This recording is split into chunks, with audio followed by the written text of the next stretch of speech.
And this is Joshua 1 and verse 8. This book of the law shall not depart out of thy mouth, but thou shalt meditate therein day and night, that thou mayest observe to do according to all that is written therein.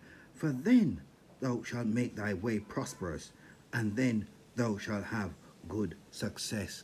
Kal Hal Yahweh Hashem, Yahweh Shai Hashem, Rakwa Kadash. Double honors to the apostles and elders of Great Millstone, where I learned this truth from. Peace and salutations, there, brothers and down, teaching, preaching, pushing this gospel, good news to the four corners of the earth, waking up the hopeful elect of the house of Israel. Greetings also to the few sisters that tune into these video epistles. We're still on this. Someone apparently made some comment. I haven't even seen the comment yet, but just seeing the report on the comment has got me all going. I think this is the fourth lesson today. This one's going to be super short. It's got me all wound up. Someone saying you guys seem like you're obsessed with all of this prophecy and speaking about this implantable device that this man has got coming and all the rest of the prophecies, the Third World War and so on and so forth. And we're not backing down. It's got me all stirred up. We see Joshua here telling the people, don't let this book of law come out of your mouth. Let's just read it. This book of the law shall not depart out of thy mouth, but thou shalt meditate therein day and night. That sounds like obsession to me, that thou mayest observe to do according to all that is written therein. For then thou shalt make thy way prosperous. Why would you stop doing the commandment if it's going to make your way prosperous? You know what's on the line. Immortality is on the line. The scripture said, show due diligence to make your calling and election sure, and then thou shalt have good success. Let's just jump to Psalms here, just adding on really to the previous few lessons that I've just done. Psalms 1 and 2. Blessed is the man that walketh not in the counsel of the ungodly, nor standeth in the way of sinners, nor sitteth in the seat of the scornful. You're scornful if you don't want to hear this truth. You're wicked, or you've joined yourself unto the wicked. Who is this white man? Our power. His name is Yahweh, his only begotten son is Yahweh Shai, has set up this man, the Edomite, in the scriptures. He's the subject of great, judgment that is about to take place. And so the spirit of this man has got other people coming up against this truth, especially those who know that they are Hebrew Israelites. They're the ones with their mouth open, flapping, coming up, bucking up against this truth. His delight is in the law of the Lord, and in his law doth he meditate day and night. See, it's repeated. Let's get Job 33. It's a blessing to be obsessed with this thing of ours, as the brother often says, the apostle there. Job 33. Let's go from 14. For the Most High speaketh once, yet twice, yet man perceiveth it not. Listen to verse 15. In a dream, in a vision of the night, when deep sleep falleth upon men, in slumberings upon the bed, then he openeth the ears of men, and sealeth their instructions. Another scripture there, I think it's Proverbs. Man's goings are of the Lord. If you find you're obsessed with this thing, there's nothing you can do about it.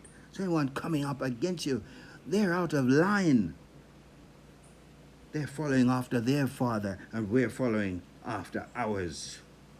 Let's read it again. In a dream, in a vision of the night, when deep sleep falleth upon men, in slumberings upon the bed, then he who is our power, his name is Yahweh, his only begotten son is Yahweh Shai, he openeth the ears of men and sealeth their instruction. He's the one who's deciding who's going to be obsessed and who's going to be thrown to one side, speaking their mouth full of shit, coming up against this truth. Let's get Jeremiah.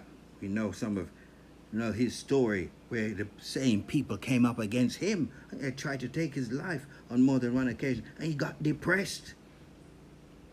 As he would, he started out as a young boy in this thing. He didn't ask, but his mind was opened up. The scripture said in Jeremiah 1 and 5, and he said, I'm just a little boy. The scriptures, the power said, oh, I knew you when before you were in the womb. I ordained you. There's nothing you can do about being obsessed and possessed with this truth. I'm giving your instruction. I'm sealing them in your sleep. Jeremiah 20 and verse 9, then I said, I will not make mention of him, nor speak any more in his name. This is when he got, they was after him. But his word was in my heart as a burning fire, shut up in my bones. And I was weary with forbearing, that's to say, with holding back. And I could not stay. He couldn't do it. Let's read it again. And I said, I will not make mention of him, nor speak any more in his name. But his word was in my heart as a burning fire, shut up in my bones. And I was weary with forbearing, and I could not stay.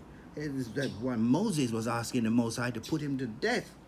I think it's immediately after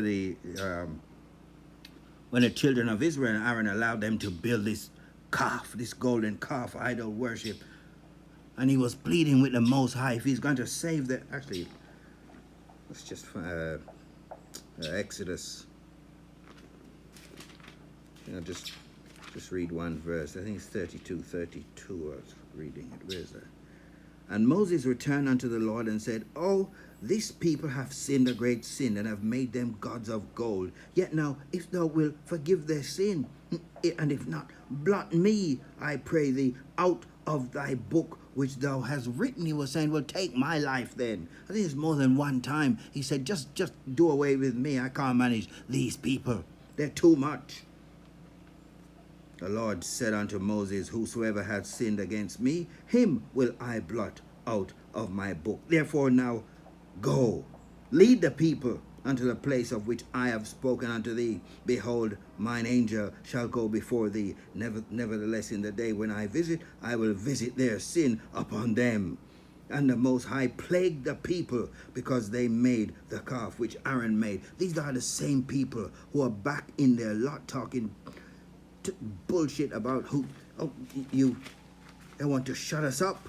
They don't want... Everyone was happy when you're twerking, you're smoking blunts, and you're out all night, you're all kind of mischief making, you've joined yourself onto this, man. There was no one complaining about that. You're all killing each other up in these favelas, the hoods, the projects, these low way of living. Everyone was happy with that. There was no complaint. Let's finish up with this here. Isaiah 33 and 6 is, wisdom and knowledge shall be the stability of thy times and strength of salvation. The fear of the Lord, he says, is his treasure. I always say, it's my treasure. Wisdom and knowledge of this truth. That's going to be the stability when all the madness comes to the fore. And strength of salvation. That's that stability you get from being obsessed and possessed with this truth. So I've been listening to I'm Obsessed. Shalom to the next lesson. No fear, no sorrow.